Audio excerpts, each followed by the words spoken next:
Adapted from archaic translation by Robert Chalmers. JATAKA number 71. Varana JATAKA. Learn you from him. This story was told by the master while at Jetavana monastery, about the elder monk named Tissa, the official's son.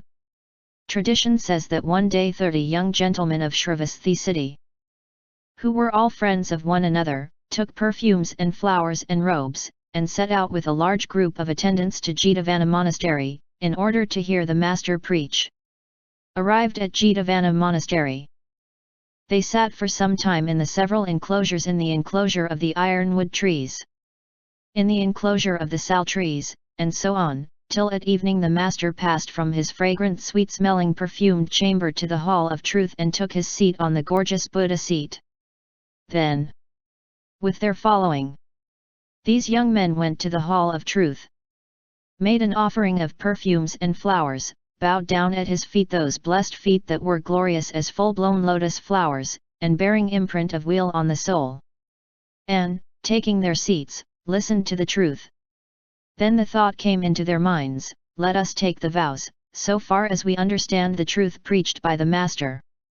Accordingly, when the Lord Buddha left the hall, they approached him and with due reverence asked to be admitted to the brotherhood. And the master admitted them to the brotherhood. Winning the favor of their teachers and advisors, they received full brotherhood. And after 5 years' residence with their teachers and advisors, by which time they had got by heart the 2 teachings, had come to know what was proper and what was improper, had learnt the 3 modes of expressing thanks, and had stitched and dyed robes. At this stage, wishing to embrace the ascetic life, they obtained the consent of their teachers and advisors, and approached the master. Bowing before him they took their seats, saying, Sir, we are troubled by the round of existence, dismayed by birth, decay, disease, and death.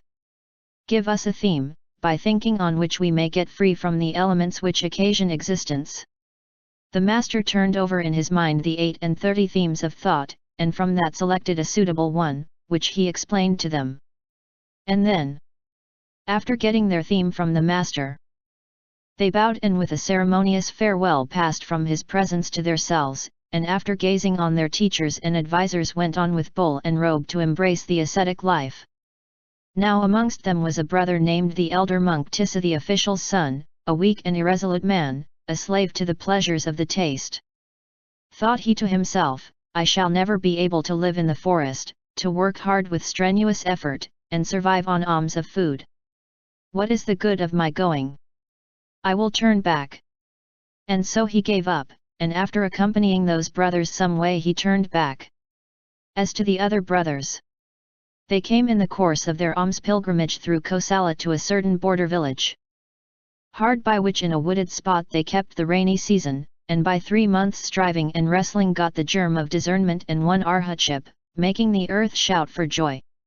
At the end of the rainy season, after celebrating the Pavarana festival, they set out from there to announce to the master the attainments they had won. And, coming in due course to Jetavana monastery, laid aside their bowls and robes, paid a visit to their teachers and advisors, and, being anxious to see the Lord Buddha, went to him and with due reverence took their seats. The master greeted them kindly and they announced to the Lord Buddha the attainments they had won, receiving praise from him. Hearing the master speaking in their praise, the elder monk Tissa, the official's son, was filled with a desire to live the life of a hermit all by himself.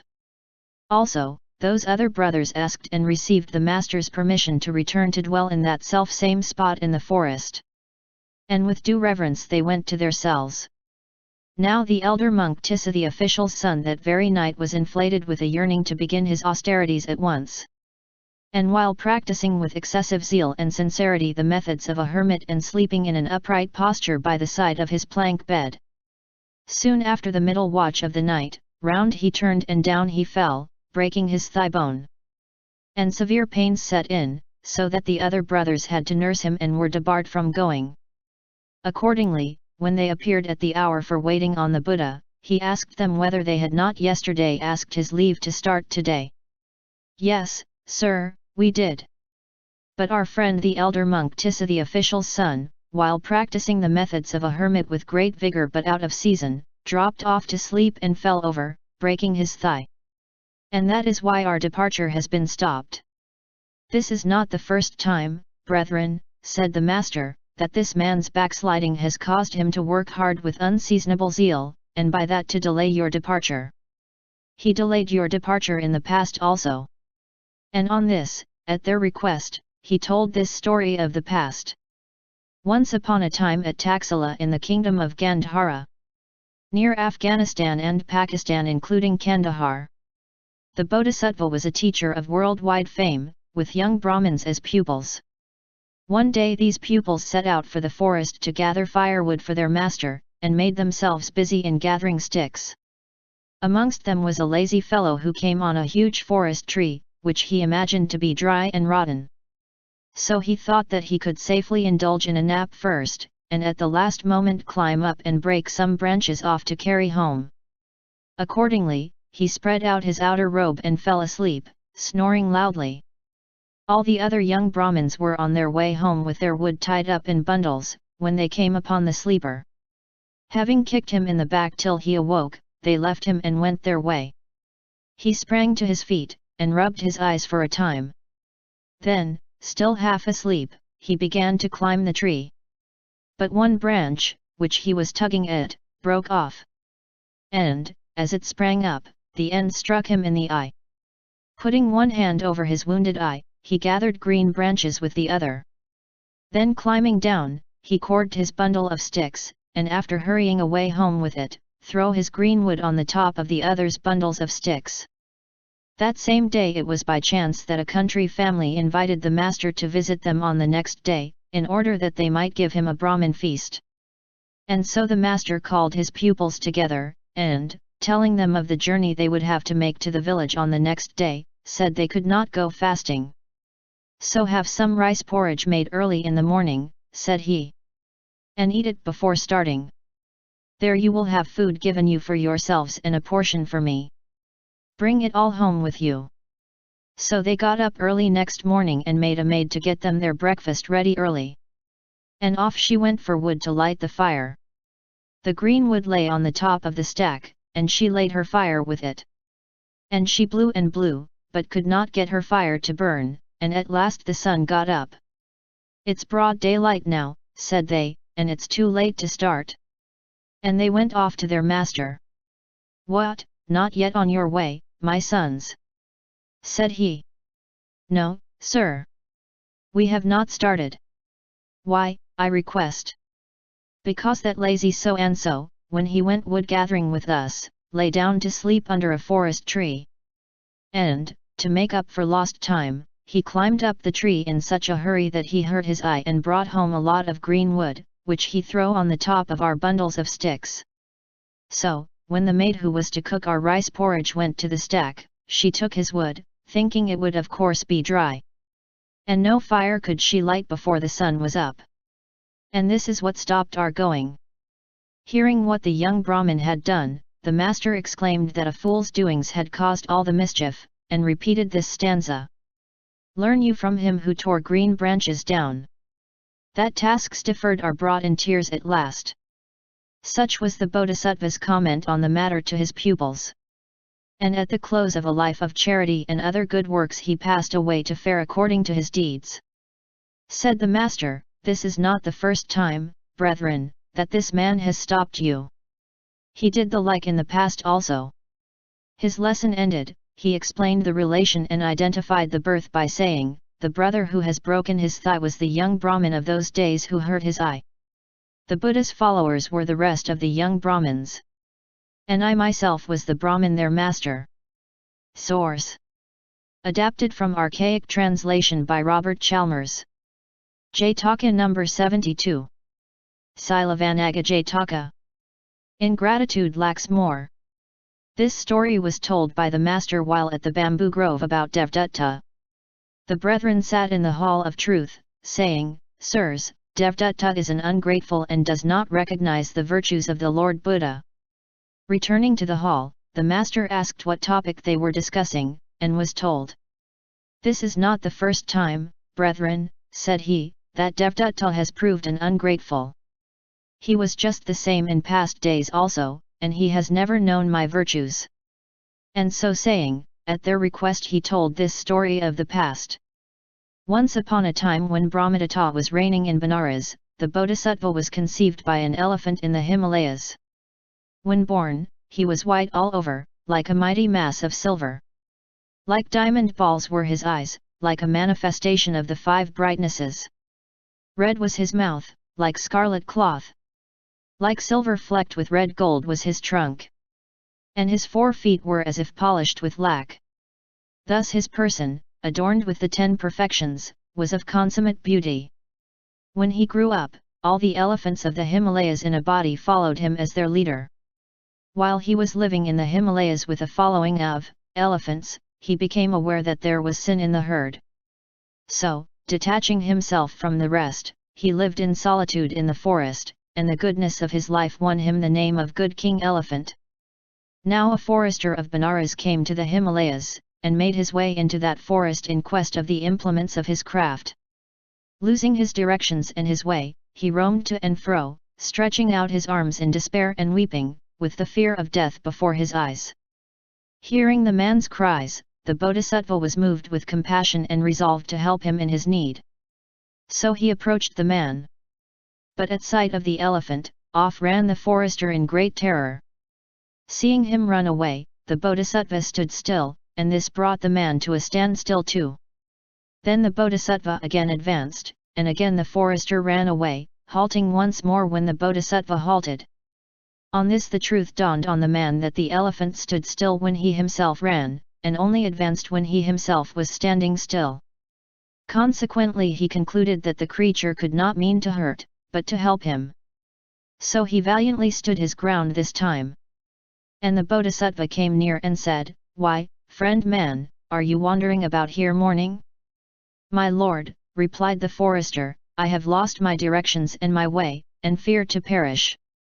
Then the elephant brought the man to his own living, and there entertained him for some days, feasting him with fruits of every kind. Then, saying, "Fear not, friend man, I will bring you back to the place of men," the elephant seated the forester on his back and brought him to where men lived.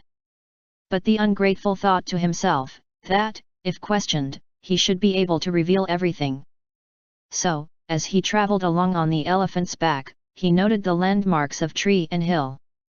At last the elephant brought him out of the forest and set him down on the high road to Benares, saying, "There lies your road, friend man. Tell no man, whether you are questioned or not, of the place of my dwelling."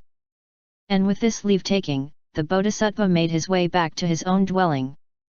Arrived at Benares, the man came, in the course of his walks through the city, to the ivory workers' bazaar, where he saw ivory being worked into many forms and shapes. And he asked the craftsmen whether they would give anything for the tusk of a living elephant. "What makes you ask such a question?" was the reply. "A living elephant's tusk is worth a great deal more than a dead one's." "Oh, then, I'll bring you some ivory," said B, and off he set for the bodhisattva's living, with provisions for the journey, and with a sharp saw.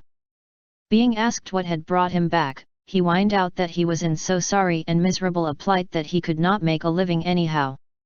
For which reason, he had come to ask for a bit of the kind elephant's tusk to sell for a living. "Certainly. I will give you a whole tusk," said the bodhisattva, "if you have a bit of a saw to cut it off with." "Oh, I brought a saw with me, sir." "Then saw my tusks off, and take them away with you," said the bodhisattva. And he bowed his knees till he was couched upon the earth like an ox. Then the forester sawed off both of the bodhisattva's chief tusks. When they were off, the bodhisattva took them in his trunk and thus addressed the man, "Think not, friend man, that it is because I value not nor prize these tusks that I give them to you. But 1,000 times, 100,000 times, dearer to me are the tusks of infinite knowledge which can comprehend all things. And therefore may my gift of these to you bring me infinite knowledge." With these words, he gave the pair of tusks to the forester as the price of infinite knowledge. And the man took them off, and sold them. And when he had spent the money, back he came to the bodhisattva, saying that the 2 tusks had only brought him enough to pay his old debts, and begging for the rest of the bodhisattva's ivory. The bodhisattva consented, and gave up the rest of his ivory after having it cut as before. And the forester went away and sold this also. Returning again, he said, "It's no use, my lord. I can't make a living anyhow. So give me the stumps of your tusks." "So be it," answered the bodhisattva. And he lay down as before. Then that nasty miserable, trampling upon the trunk of the bodhisattva, that sacred trunk which was like cord silver, and clambering upon the future Buddhist temples, which were as the snowy crest of Mount Kailasa, kicked at the roots of the tusks till he had cleared the flesh away. Then he sought out the stumps and went his way. But scarce had the miserable passed out of the sight of the bodhisattva, when the solid earth, inconceivable in its vast extent, which can support the mighty weight of Mount Sineru and its encircling peaks, with all the world's ugly filth and dung, now burst apart in a yawning chasm, as though unable to bear the burden of all that wickedness. And straightway flames from deepest hell enveloped the ungrateful, wrapping him round as in a shroud of doom, and took him away. And as the miserable one was swallowed up in the bowels of the earth, the tree fairy that lived in that forest made the region echo with these words: "Not even the gift of worldwide empire can satisfy the thankless and ungrateful." And in the following stanza the fairy taught the truth. Ingratitude lacks more, the more it gets. Not all the world can satisfy its appetite. With such teachings did the tree fairy make that forest re-echo. As for the bodhisattva, he lived out his life, passing away at last to fare according to his deeds. Said the master, "This is not the first time, brethren, that Devdutta has proved an ungrateful. He was just the same in the past also." His lesson ended, he identified the birth by saying, "Devdutta was the ungrateful man of those days, Sariputra the tree fairy, and I myself good King Elephant."